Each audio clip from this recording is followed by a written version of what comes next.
thinking about what I can do to impact it positively. The second thing you should consider is your strengths. So I know that I love doing math and science, and I'm actually good in doing those two things. So my choices reflect that accordingly. And the last thing you should consider is future opportunities. The kind of industry that you want to join, the kind of job you want to do. These things should factor in.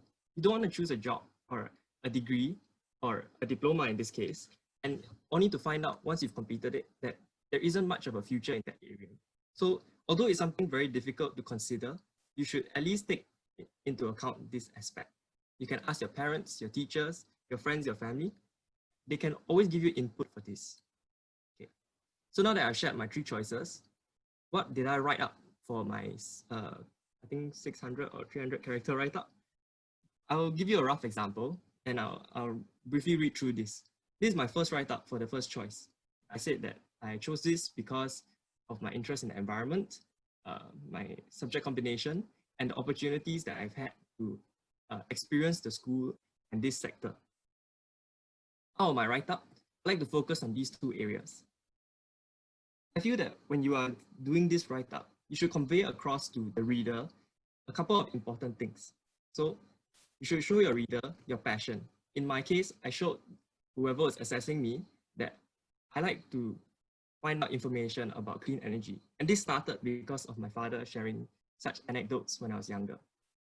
The next thing you should show is your desire to join, which is quite obvious that you say which course and which school it is. The next thing is unique examples. Try and make sure that you stand out in some aspect. Give them unique anecdotes like what I shared here. And the last thing, of course, is to show your strengths. I showed the reader that I chose chemistry. And why did I choose chemistry? The reasons are there. And also, I was given the opportunity when I was studying in secondary school to take part in an AEM course, which stands for Advanced Elective Module. It's something that back in my time, I had the opportunity to take part in. I basically went to NYP and I took part in a few days worth of courses. Okay, so next part is the EAE interview. So you have been successful and you've gotten through to this stage.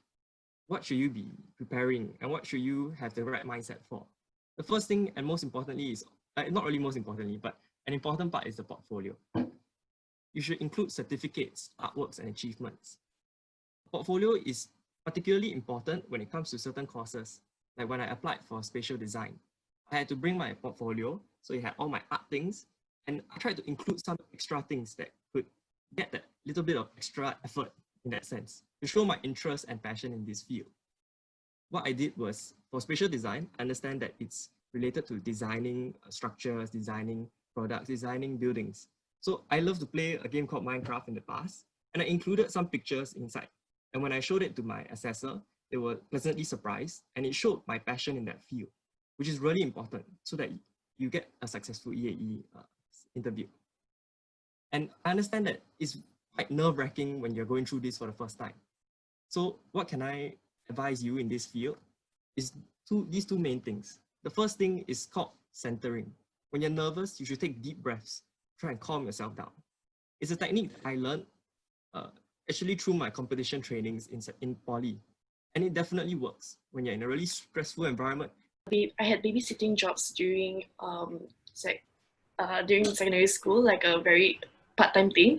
So in here, I mentioned that I developed the affinity and passion for working with kids. And you know, I related what I did in school, such as being a student counselor and my drama CCA, as to storytelling techniques, and being a student counselor actually helped me gain more skills in interacting with children. Yeah.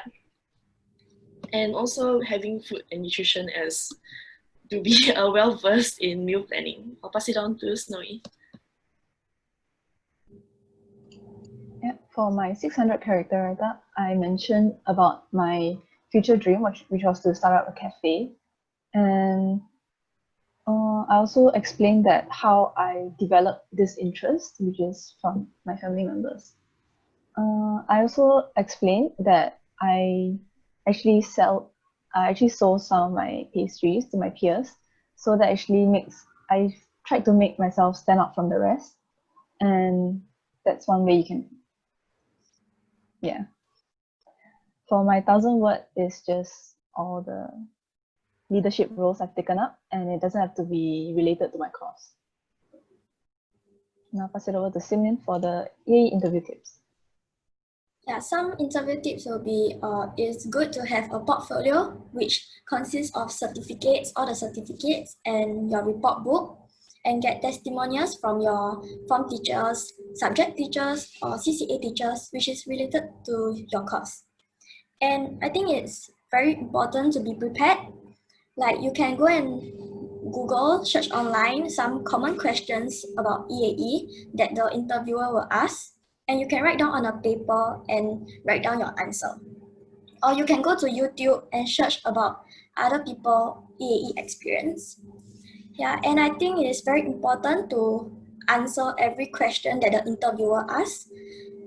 You should not be silenced, like even if you do not know what to answer, or you want to repeat the same point as the other people, just say it. Do not be scared. Okay, let me share about my experience. During my EAE interview, I was like very scared, and I was like, okay, I need to chill. I cannot be scared because this is like my only opportunity to secure a place in poly. Then I try to answer every question, and I take the initiative to answer first. And there was this one question that I was stuck because the question was asking me to talk about an article that I read about accountancy. Then the problem is I never read any articles, so I was stuck. Then I just listen to what the other people say, and then I repeat the point and I emphasize and add on. Yeah. Next, Noe will share about her experience. For my interview, I was in a group interview with 2 other people. Some of the questions they asked me were the very normal ones, like, why do you want to join this course? They actually asked the other applicant, why did they choose NYP instead of other schools? She actually had 3 choices, and they will look at your choices. And they asked, why did you decide to choose NYP and not the rest? And she actually mentioned that it wasn't her first, like the interviewer asked, why wasn't it her first choice? So the way you put your choices will actually affect, and they might look at it as well. And they also asked for me, which country would I like to go for internships and why? And they will further develop on these questions. It's good to think of some possible questions and some answers for that, but try not to memorize them. If not, you have a hard time trying to be flexible and answering their questions if they do change it. Try to think on the spot and don't panic if you are thrown a question that you don't know. You can let the others answer first, but it's actually good to try and answer first, but not to snatch answers from others. If they've answered already, you can try and answer first. I'll pass it on to Nicole now. Okay, so because during the interview, I actually brought in that I had a babysitting job. One of the questions were, obviously the common question was, why do you choose this course and why do you choose NPA? So you have to really differentiate like which school is the best and the facilities that they offer. And because I mentioned babysitting, they asked me this question. They asked me what is the difference between babysitting and teaching. So, and they also brought up the fact that a lot of people look at preschool teachers as just babysitters. So just be really flexible with your answers. And during the interview, I was also in a group interview.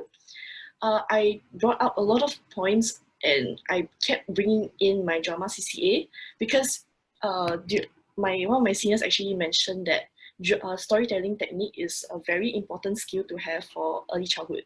So actually the other interviewees came to me after the interview. Then they were frazzled lah. So just try to keep calm, because when you're really like jumbled up, you're not excelling at your full potential and just impressing them. Answering the first, I guess to take initiative and getting the first question has its pros and cons. because on one hand, you can show that you take initiative in answering in a group interview. On the other hand, you don't have a lot of time to think. And answering the last would also give you the chance to either develop the earlier mentioned points even deeper, and also bring up points that weren't brought up before. So yeah. And that's it. Thank you. All the best.